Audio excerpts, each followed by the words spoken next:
They were right. Liz was there dancing with a man. Dancing is a relative term. It was obvious she was drunk. Hey, man. I walked over to them, took her hands off his neck, and started pulling her away. Hey, kid, what the hell are you doing? Her dance partner asked. She's my wife, and I'm taking her home, I said. Any resistance he wanted to put up immediately ceased. She's all yours, he said. Anyway, when she's drunk, having fun with her is useless. And when she's sober? I asked, lifting her in my arms to carry her outside. Oh, she's great then. Ask anybody. We all think she's one of the best. Someone opened the door for me, and I carried her to my pickup and put her in the passenger seat. It only took a few minutes to get her to my parents' house, where they watched as I unceremoniously dumped her on the bed. She was passed out. Hell, she must have passed out from having her ass fondled on the dance floor. I didn't say a word when I left. Ruth was my older sister. She was one of my two sisters. The other was Esther Jacobs. I also have two brothers, Matthew and Luke Reynolds. My name is Mark Reynolds. Our parents were lifelong Southern Baptists, so all five of us children were baptized at Citico Creek in Vonore, Tennessee, and grew up attending church every Wednesday night and all Sunday mornings. We never had a television, but we did have a radio that was only allowed to play gospel music on Sundays. Of course, when we were away from our parents or they were away from us, all the hidden gadgets came out. We tried to keep them out of mom and dad's eyes, but I'm sure they knew about them. Our parents learned to read so they could read the Bible, and it was the only thing they read. We grew up in poverty. All five of our children realized early on that they didn't want the same lifestyle as our parents. When each of us graduated from high school, we couldn't wait to leave Vonnery. Ruth and Matthew made it to Nashville. Esther and Luke only made it as far as Madisonville. Neither of them went to college. Ruth always knew how to cook and started working as a cook's helper at a diner. Matthew went to truck driving school where he fell into a pile of manure and came out smelling like a rose. One of the instructors took him under his wing, and when he graduated, the instructor got him a job as a driver for one of Nashville's megastars. That kind of work is worth its weight in gold, and usually only older, familiar, experienced drivers get it, but the instructor had his man. Matthew turned out to be a much better than average truck driver, and his personality was just right for him. I was a little different. After high school, I went to Vanderbilt University on a 4-year ROTC scholarship, and upon graduation was promoted to second lieutenant. My first assignment after Officer Basic Course was to 8th Army Headquarters in Korea. I served there for 13 months, after which I returned home on a 30-day leave of absence and went to my next duty station at Fort Campbell, Kentucky. I spent a few days with my parents and then traveled to Nashville to visit Ruth. Our brother Matthew was on tour somewhere. He was driving one of several trucks hauling equipment for the Stars show. Lights, equipment, everything needed for the big Nashville show was in the trucks. Ruth had a small apartment and I slept on her couch. She was dating a man she'd met in a cooking class she'd taken at the local community college. His name was Gerald Thompson. Gerald had a sister named Elizabeth, but everyone called her Liz. One night, the four of us went out to dinner. Then Liz and I went out alone. Then we went out alone again. By the time my vacation was over, Liz and I were pretty much in a relationship. Fort Campbell was only an hour away from Nashville, so I spent a lot of time there, and Liz spent a lot of time in Campbell. 18 months after we met, we were married. Liz was a Nashville native and had never lived anywhere else. Her father was a urologist, and her mother was a stay-at-home mom. Liz and I did a 3-year internship at Campbell before being sent to Germany. Germany was a huge culture shock for both of us. Liz participated in the Rookie Club and the Officers' Wives Club. She learned to play bridge and played weekly with the other wives. We also joined the traveling club. Once a month, we traveled to different places: Italy, Switzerland, Spain, and so on. In the last few months of our 3-year trip, she started to really enjoy European wine. I grew up in a non-drinking family and never got addicted to alcohol. Our next assignment was to Fort Campbell, which pleased us both. We moved into government quarters and were happy for about 6 months. It was then that Liz started spending a lot of time in Nashville. We would go away for the weekend and she wanted to stay an extra day or so. That turned into an extra 3 days. By the end of the year, she was actually living with her parents. I traveled there on the weekends. The only sign of trouble was when I showed up at her parents' house one Friday and Liz wasn't there. They had no idea where she was. I had gotten off early and arrived just after lunch. Her mother made excuses that they weren't expecting me so early. I started to carry my bag into Liz's room, but her mother tried to stop me. "Give me a chance to clean up first," she said. "It's okay," I said. The room was a mess. Dirty clothes were lying everywhere. I thought it was odd that the bed was covered with dirty clothes, but it was obvious that it had been made and not slept on. It was obvious by the amount of dirty clothes piled up that it hadn't been slept on for at least a couple nights. Her mother tried to gather up the dirty clothes. I managed to escort her out of the room by telling her I needed to use the restroom. Her mother was on the phone, but hung up as soon as she saw me. "How long has she been sleeping with other men?" I asked. "I think that's something I need to discuss with her mother replied. "Are you coming back?" her mother asked. I didn't answer and headed straight for Ruth's house. She and Liz's brother had stopped seeing each other a couple years ago, but remained friends. Since then, Ruth had met and married a music store owner named Eric Wyndham. Liz and I traveled back to the States for their wedding. I called Ruth on the way to her house and she told me where she hid the key. She was busy, so we couldn't talk. She did say she wouldn't get off work until midnight because she had to close the restaurant that night. At her house, I tried calling Liz, but no one answered, so I left a message. "It's your husband, the only man you should be sleeping with. I would like to hear your explanation as to why that is no longer the case. I would also like to know how many there were and why." Eric got home around 7 and I brought him up to speed. Ruth called a little after 8. She told me that she had just gotten a call from her ex-boyfriend, Liz's brother. He, in turn, had just heard from his friend that Liz had gotten drunk and flirted with several men at the Count of Monte music bar. He was going to pick her up and take her home. Ruth told him not to worry. I was there to take care of it. When I plopped her on the bed, both of her parents were there. Her mother started berating me, saying that what Liz had done was my fault because I had taken her to Germany where she learned to drink and do all sorts of nasty and naughty things. I looked at both of them, walked out and headed back to Ruth's house. Eric and I chatted until Ruth got home, and then the three of us stayed and chatted until 3 o'clock. I slept on their couch again. Waking up at 7, I made myself a cup of coffee and sat on the porch of their house, preparing to talk to Liz. Ruth and Eric joined me at 9. We talked for another hour or so. They were interested in what I was going to do, and I told them I had no idea. The next day, it was already 10 o'clock when I rang my in-laws' doorbell.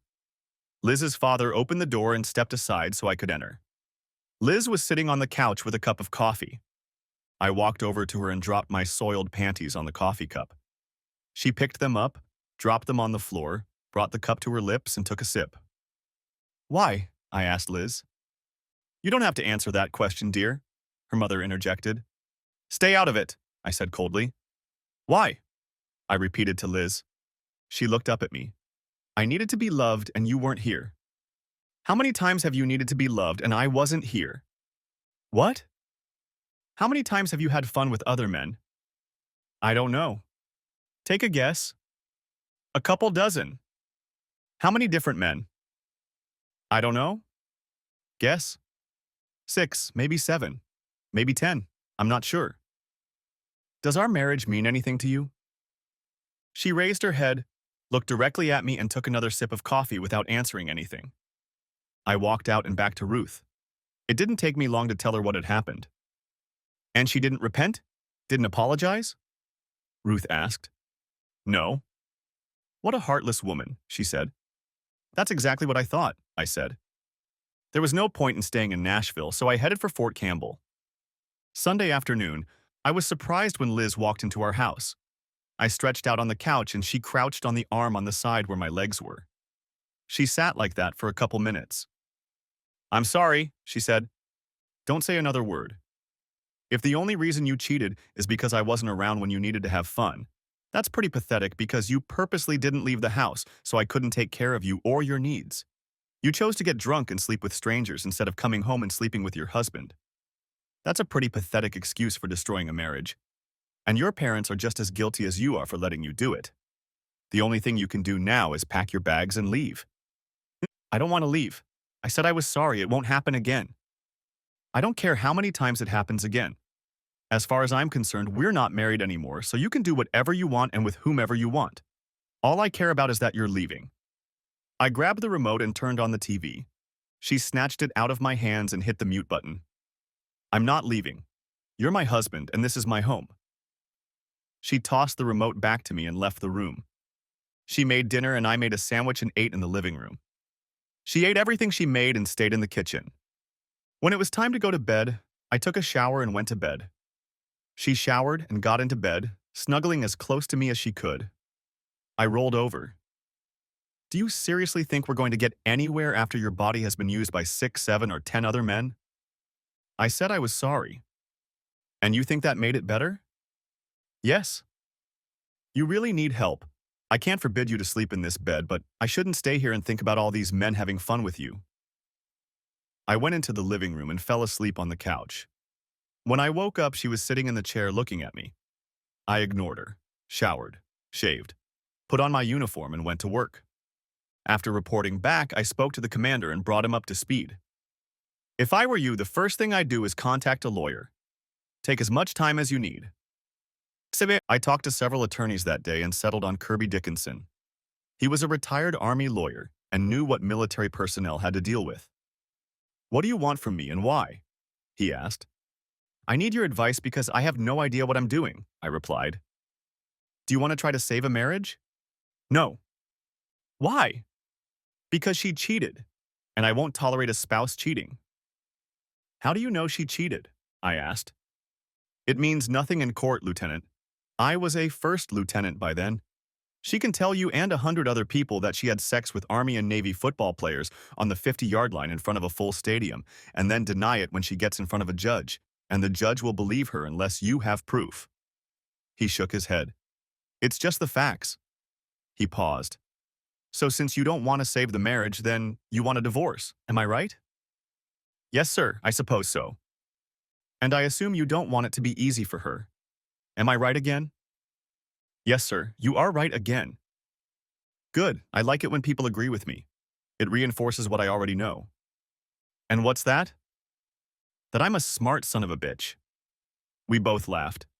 Here's what I think you should do. If she's living with you, tolerate her silently. Ignore her, even if she's yelling and screaming and throwing shit at you. If you're lucky, she'll leave and go home to her mom, or her boyfriend, or somewhere else away from you. When she does, she will in all likelihood go back to her old adulterous habits and find someone to sleep with. When she does, all we have to do is make sure there is someone around to film it.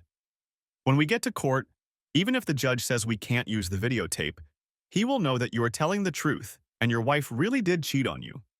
I can almost promise that he or she will rule in your favor. That's the way it works in Kentucky. The downside to this plan is that someone will have to film her shenanigans around the clock, and it won't be cheap. But I guarantee it will save you in the long run. Do you agree? Absolutely. Good. Write a check for my fee, and then write a check for the detective I'll find for you. Back in my office, I felt better, but even poorer. Liz called me at 6 o'clock that evening, and as per Kirby Dickinson's instructions, I didn't answer. It was past 10 when I entered the house. She was waiting for me. How long is this going to go on? She asked. I've apologized. Now we can go back to normal. I ignored her and headed for the shower. 20 minutes later, I was lying in bed and heard her car pull away. I got up and looked in our shared closet, but almost all of her clothes were gone. I went back to bed and fell asleep. The next morning, I called Kirby Dickinson and told him she had left, probably for Nashville. That's great. I have some acquaintances there. Do you have any idea where she might go? I gave him her parents' address. Okay, game on, he said. Not a week later, I already had a video of her having fun with 2 men. 48 hours after I received the video, she was served papers demanding that our marriage be dissolved due to adultery. Less than an hour after receiving the papers, she called and begged me in tears to forgive her. I hung up. I brought my boss up to speed. He had gone through the same thing a few years ago. The difference was that his wife cheated on him while he was in a war zone. This is without a doubt the worst thing a spouse can do, cheat while a service member is in danger. My next step was to notify Post Housing that I was vacating my apartment. The next day, I moved into BOQ, Bachelor Officer's Quarters. 3 days after that, Liz called and said she couldn't get into the house. I told her it wasn't our house anymore. I moved out because she left me and I'm not entitled to housing as a single officer. But you're not single. You're married, she said. I laughed and hit the end call button. I guess she was back in Nashville. As I've mentioned before, I don't like to drink alcohol. It started with my Southern Baptist upbringing, but even as an adult, I never became addicted to it. It was the same with swearing. I never got used to swearing. Other people drinking and using coarse language were perfectly normal. They just weren't for me. Similarly, I'm not a prude. Close-up dancing is fine if you are dancing with your wife or girlfriend. Looking at naked or nearly naked women is nice too. I like a woman's body, and if she wants to show it off, I'm certainly willing to watch. However, that night I used every four-letter word I had ever heard, and some I probably made up, as I watched a video of my wife having fun with two men. I turned on the video on my computer, and it started with her dancing on the dance floor with two men at the same time. This went on for several minutes until they left the dance floor, left the building, and got into a car. The detective followed them to a cheap one-story motel where the three of them rented a room. Through the window, the detective was able to film the entire process. It was disgusting and I couldn't watch it for long. I hit the pause button. I shut down the computer. There was no way I could explain her behavior. She said she was doing it because she needed love and I wasn't there for her. I had no experience with cheating wives, but that was one of the flimsiest excuses for cheating. When I asked her about it, she didn't even try to deny it. That week at work after watching part of the video was a godsend. I was busy all day every day, so the memories of the video faded a bit. Kirby Dickinson called me on Friday and told me we had an appointment with her and her attorney for Monday. When I arrived, her parents were with her. I asked Kirby to tell them that we were going to show the video, and it would be best if her parents were not there. He told Liz's lawyer about it. We saw him talking to the three of them. I saw Liz shake her head in denial. I heard her say, "I don't believe them." Okay. The gloves were off, and as Kirby had said before, game on. It didn't take long. Her attorney demanded that adultery be excluded as a reason for divorce. In its place should be mental cruelty because I had caused her so much mental anguish that she couldn't be around me. That's why she was forced to actually live with her parents. Kirby and I looked at each other. My computer was on the table and the video was on exactly where I had stopped it. I looked at them all. "Elizabeth," I said. I only called her that on very rare occasions to get her attention. "Are you sure you want your parents to see this?" "See what? Me holding hands with some guy or dancing with him? You pick whichever is better." I pressed play and the whole room saw it. Her mother had passed out and her father was trying to bring her to her senses, glancing at his daughter every now and then. When the mother came to her senses, her father looked at her. "I want you out of our house, tonight." He and his wife didn't mind her cheating until they saw the extent of her debauchery. He gently helped his wife up and started to leave the room. Upon reaching me, he stopped. "You shouldn't have done that, you know." "Would you have believed me if I hadn't?" I asked. "No, probably not, but maybe there was a better way." "There was. Your daughter didn't need to be tricked." We never heard from them again, and when the trial was scheduled, neither Liz nor her lawyer showed up. 6 weeks later, I was a free man with all of our meager possessions and no child support. Another 6 weeks passed and I was ordered to go play in a sandbox in the Middle East. I spent 2 days with Ruth and her husband, and then headed home to spend time with my parents and other siblings. I drove my truck over to my parents' house and left it with my dad to use and watch over it while I was gone. Matthew was on another tour with his megastar. My other two siblings were still in Madisonville. Both were married and had children. I survived a year in the sand trap, leaving me with nothing but unpleasant memories. I did, however, return with the rank of captain, which was gratifying. A new assignment took me to Fort Leavenworth, Kansas, where I commanded a garrison at the Command and General Staff College. It was an optional assignment for any captain, but to be assigned there at the rank of junior captain with no command experience was a mistake. I even called my office in Washington to confirm it. "Are you complaining, Captain Reynolds? Because if so, there are a couple hundred other captains who would be happy to take your place."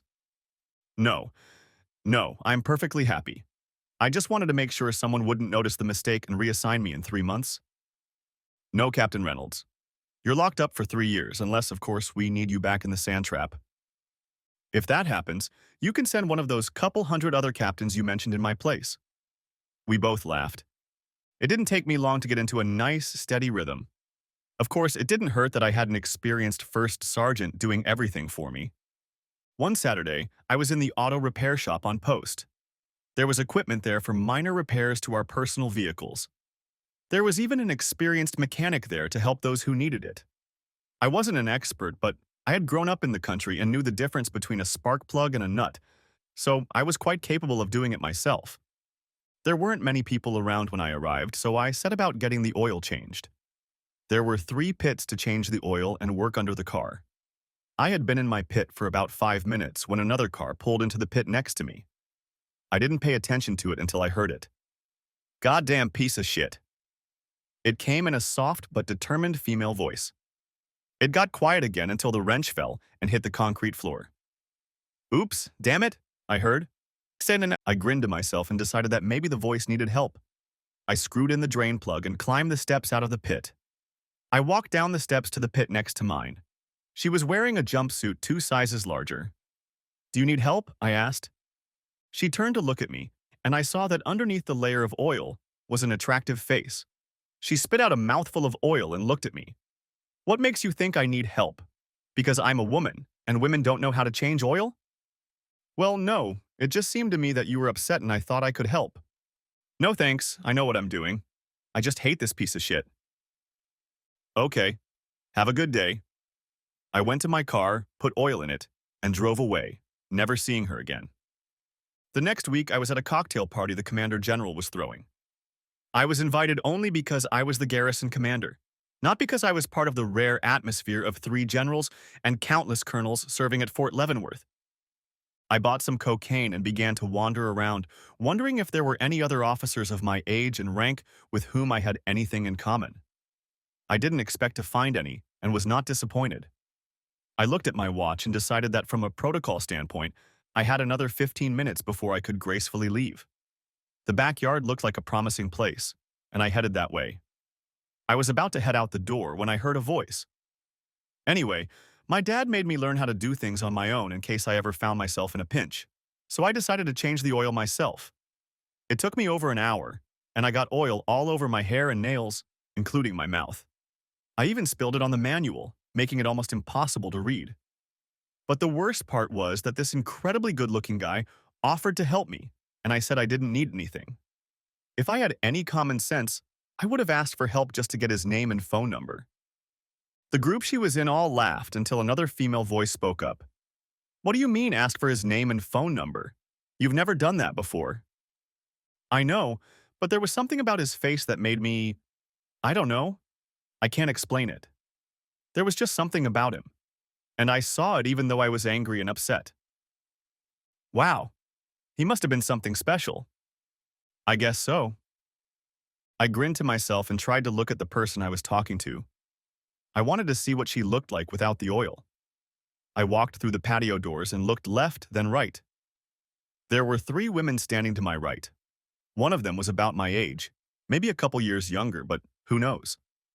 Our eyes met for the briefest of moments, after which I turned and walked back into the house. I knew she recognized me. I found a corner where I could stand back and watch. The 3 women entered the house and immediately headed for the front door. In most military homes, just outside the front door is a counter with a cup, saucer, or metal tray where military guests leave one of their business cards with their name and rank. And you left one every time you were a guest in this house. The women walked over to the tray of business cards and began going through them. Finding one, they gathered around each other to examine it before looking at me. I tried to be as inconspicuous as possible, but being the only company grade officer, second lieutenant, first lieutenant, or captain, in a house full of field grade officers, major and above, was quite amusing. They would have no trouble determining which card was mine. I was in uniform, and the only officer below major. All they had to do was look through all the cards until they got to mine. Plus, the name tag on my uniform said Reynolds in big letters. I was trying to decide if I should ask her about the car, thus introducing myself, or wait and see what they, or rather she, was going to do. I hadn't had a real date in a long time, When my mental timer went off, I headed over to the hostess, Major General Morris T. Woodley's wife, thanked her for a wonderful time, found my hat, which wasn't hard since it was the only one on the table without an egg, gold braid, on the bill. Twice I glanced cautiously at the three women who were just as cautiously watching me. The mystery lady and I had two areas in common. First, the general's party, and second, the machine shop. I couldn't hang around the general's house hoping she would show up, but I could hang around the machine shop. Saturday morning, I was washing and rubbing down my truck in the machine shop. I was taking my time and was almost done when I saw her car pull up to the house. She got out of her car and she wasn't wearing overalls. She was wearing jeans and a white t-shirt with gold sequins on the front. My truck was parked inside the building and she parked outside. She got out of her truck and headed in my direction when she was met by a man I recognized as a major from BOQ. He started talking to her and it looked like she wanted to walk away from him, but he kept her in the conversation. We held each other's gaze for a full second before I turned away. I was done, and there were already two people waiting in my spot, so I couldn't wait any longer. I had to leave. She kept her eyes on me as I got in my car and drove away. I pulled over to the side of the road and waited. Less than 5 minutes later, I saw her hurrying in my direction, so I pulled off the road and headed toward the postal store. PX is the Army equivalent of Walmart. It was crowded, and I had to park pretty far from the entrance. There were several reserved parking spaces right by the entrance. The one closest to the door said it was reserved for the Commander General. Her car was parked in that spot. I almost turned around and drove home. Good thing I didn't. She was standing right in front of the door when I walked in. Playing hard to get? It was the first thing she said, but she said it with a smile. No, ma'am, why? Are you trying to get me? She laughed out loud. That's an interesting question, I'm not sure. Can you be caught? Maybe, but I'm not cheap. She pointed to a snack stand at the end of the hallway. Would a Coke be okay? It was my turn to laugh. Unless you're expecting too much. At the kiosk, we grabbed a Coke each. She had a diet one, so she paid for both.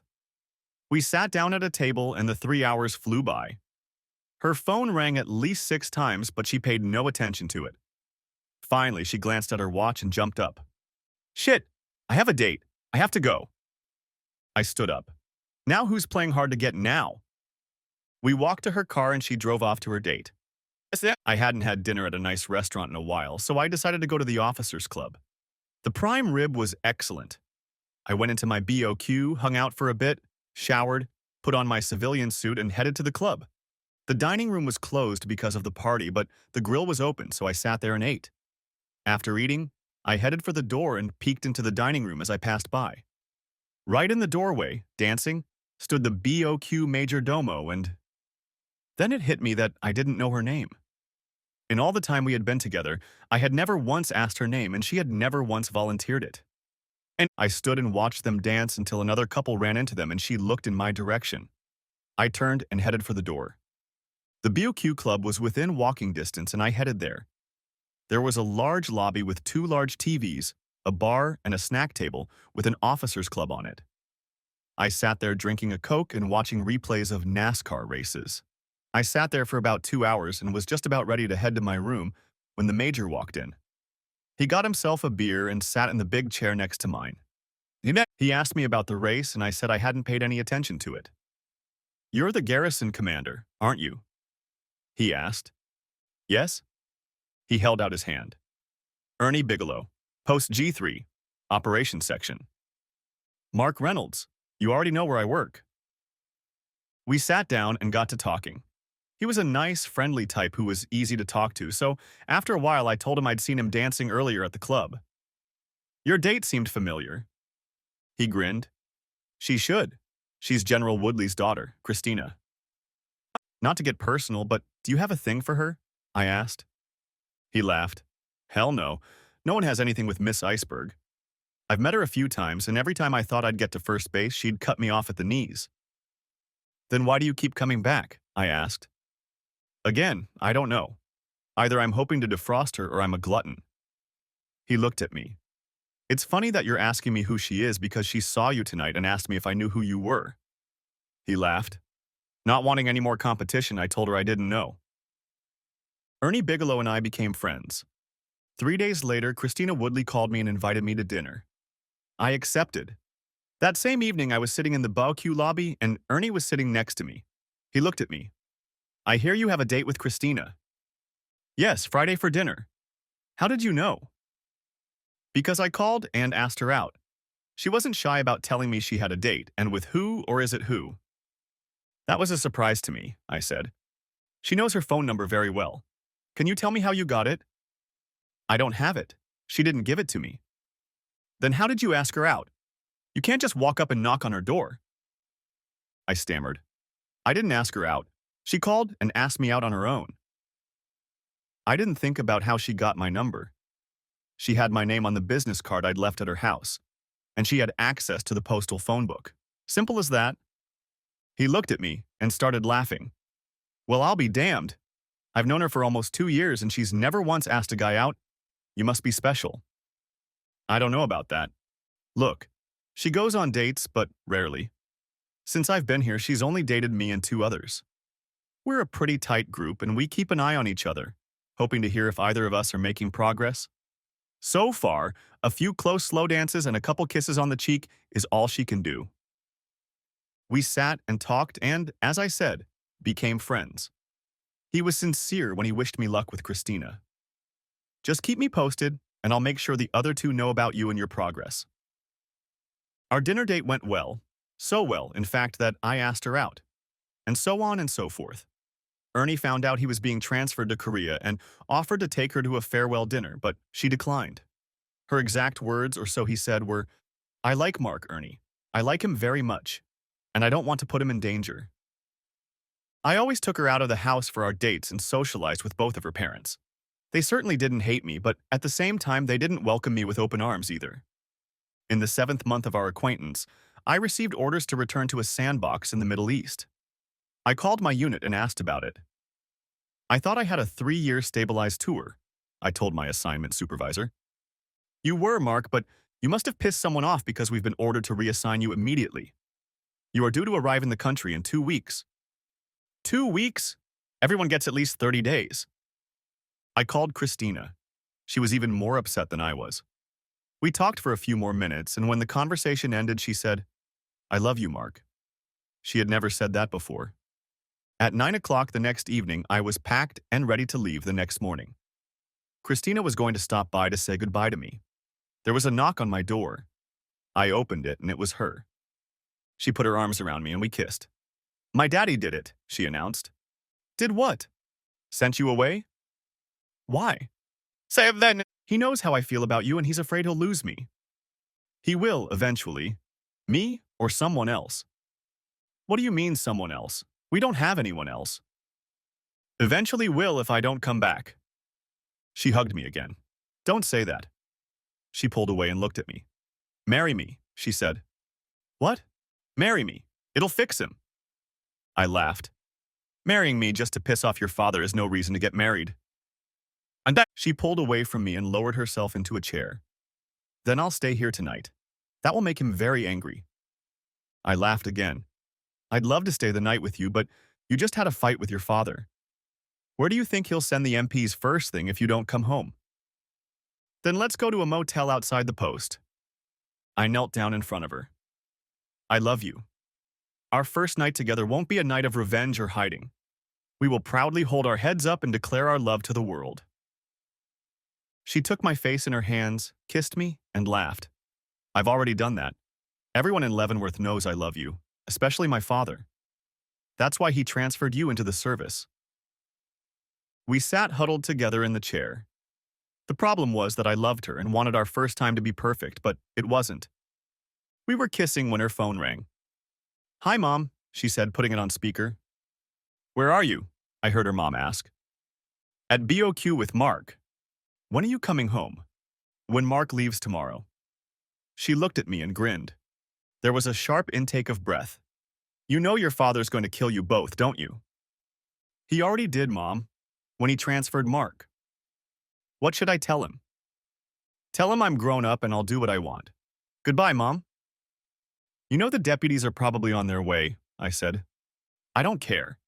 That's because you'll just go home, and I'm going to jail. She threw herself into my arms. We hugged and kissed for a long time. Then she looked into my eyes. I love you. You know that. I've never been in love before, and I know you love me. Would you like to know how I know that? Yes, I said. You've made no attempt to go any farther. That shows that you respect me and don't rush things. You and I both know it's going to happen. You'll be the first man to do it with me. Early the next morning, I was waiting for Major General Second Rank Woodley when he arrived at his headquarters. When his driver pulled up, I was already opening the door for him. When he saw me, he was surprised. He knew me, of course. Why are you here, Captain? He asked. I'm here to tell you what a cowardly father I think you are.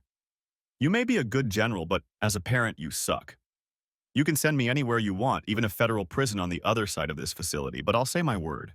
I love your daughter, and she says she loves me.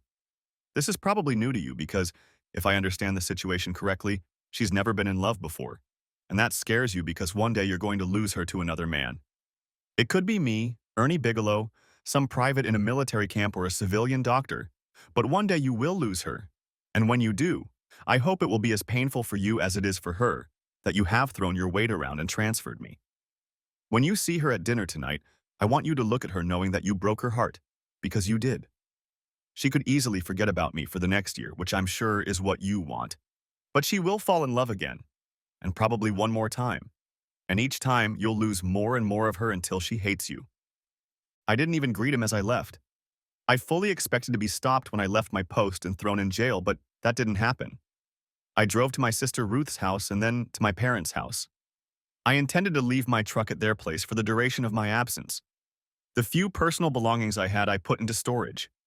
I spent one day at Ruth's house. During my stay with them, she brought me up to speed on my ex-wife. Her parents disowned her when they saw a videotape of her with two men and never spoke to her again after she moved out of their house.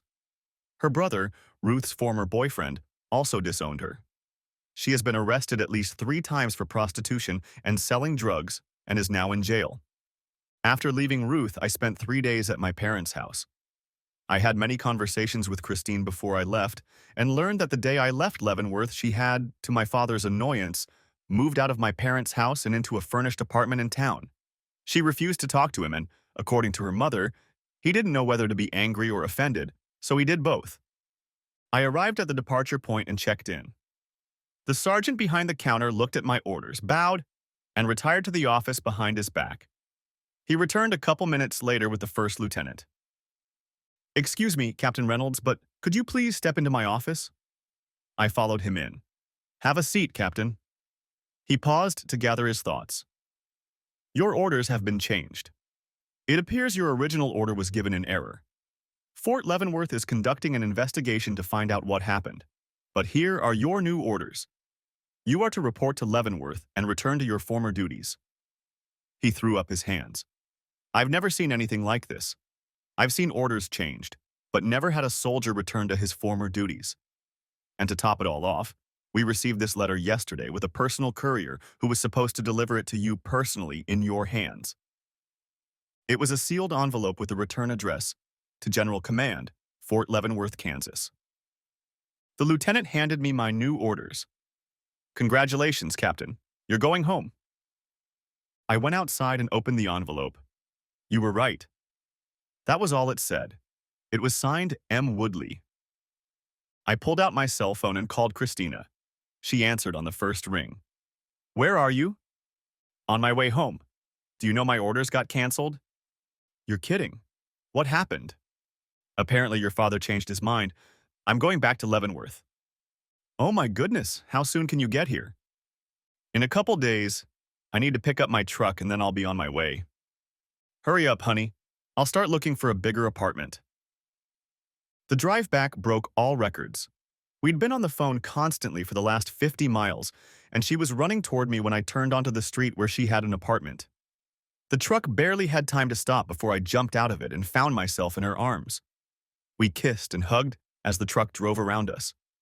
Military towns are used to reunions with loved ones happening in unusual places.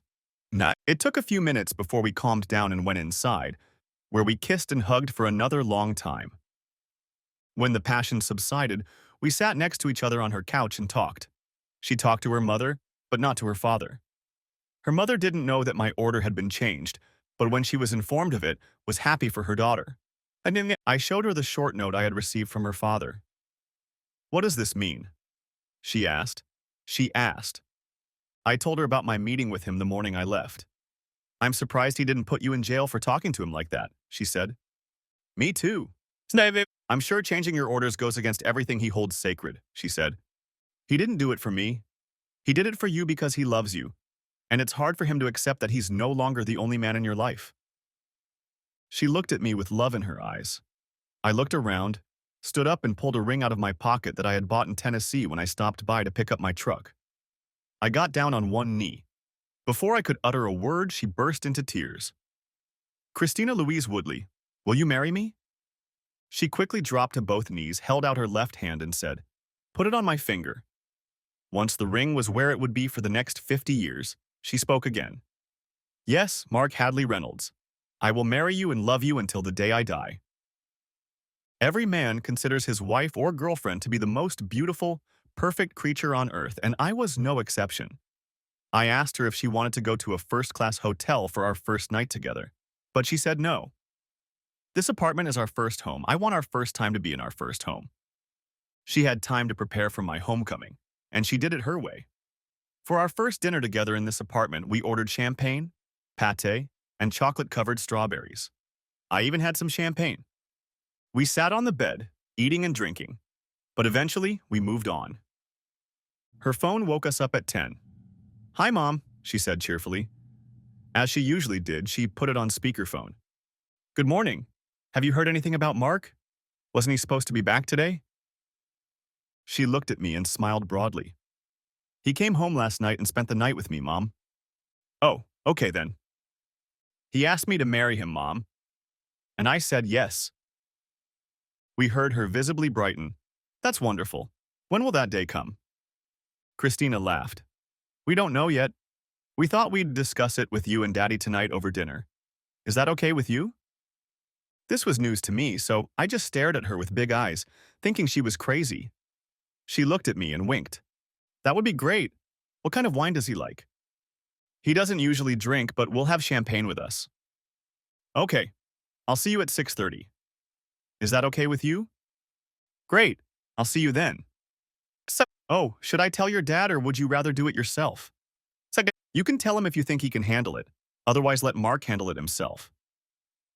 We rang the doorbell at 6:30. The door was opened by her father. "Why did you ring the doorbell? You have a key," he said to his daughter. "I know, but I don't live here anymore, Dad." I saw him wince but visibly brighten as his daughter hugged him and kissed his cheek. I heard a whispered thank you from her as she kissed him. It wasn't easy for him. He held out his hand to me and I shook it. "Dinner is on the table, so let's get to it," he said. We were in the small family dining room, not the one reserved for large dinner parties. Christina and I sat on opposite sides of the table. The champagne had already been poured. "Dad, Mom, Mark has something to say." I took a deep breath. "First of all, General Woodley, I'd like to thank you for the help you've given in rescinding my order." I said it in those terms, knowing full well that he and he alone was responsible for both issuing and subsequently rescinding the orders. "Secondly, General Woodley and Mrs. Woodley, I want you both to know that I love your daughter and have proposed to her." "And I said yes," Christina said, extending her hand first to her mother and then to her father. Her mother oohed and awed. Her father, I'm sure, was told to take it gracefully and not make a fool of himself. He was gracious enough to make a toast. After dinner, both women went somewhere to start making wedding plans. The general and I went to the library, where he poured us 2 ports. "I understand you don't drink alcohol except on special occasions. I think this will be 2 of them in one evening." I took a small glass. "Congratulations, Mark. You've done something I never wanted to live to see." He took a small sip and indicated for us both to sit down.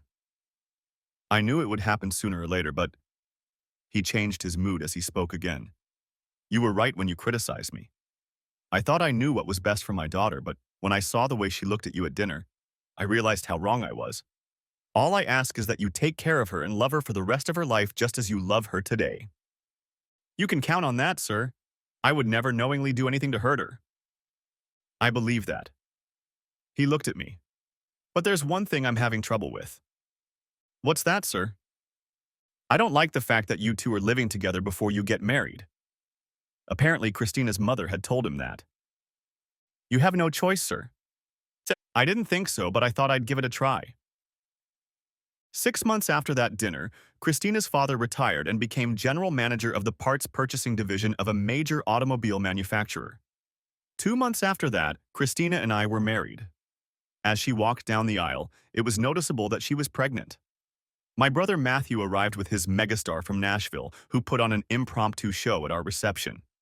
He gave Christina's parents copies of all his CDs. Matthew said that my parents only listen to gospel music, so he gave them some copies of his gospel records. The day after we got back from our honeymoon, I got a call from Ernie Bigelow. He congratulated me and told me that he had won $1,000 from two other men who were dating Christina. They had bet him that I would fall on my face like them. Ernie disagreed with them and took some of the money. 2 months after the wedding, Jason Richard Reynolds was born. 6 months after that, I quit my job and went to work for my father-in-law. Almost from the moment he started walking, Jason clung to his grandfather and they became best friends. My father-in-law was always jealous when we took Jason to visit my parents. On one of our trips to Tennessee, my sister Ruth brought me up to speed on a case involving my ex-wife. It turned out that after getting out of prison, she had gotten involved in a questionable business. One of her best-selling movies was a recreation of her session with two men and her first experience. All was going well until it was discovered that she was mailing her works of art through the mail. The federal government looks the other way, so she sits around from 3 to 5. One weekend, Jason was with Woodley's grandparents at their lake house. Christina and I were home alone, huddled together on the couch watching some movie. She turned to me. Mark? Yes? Do you like being a father? Sure, why? Would you like another baby? I leaned back and looked at her. What are you trying to say? That you're pregnant? No, but I'd like to. The end. Thanks for watching. Hope you enjoyed. Subscribe to my channel and watch for the next video.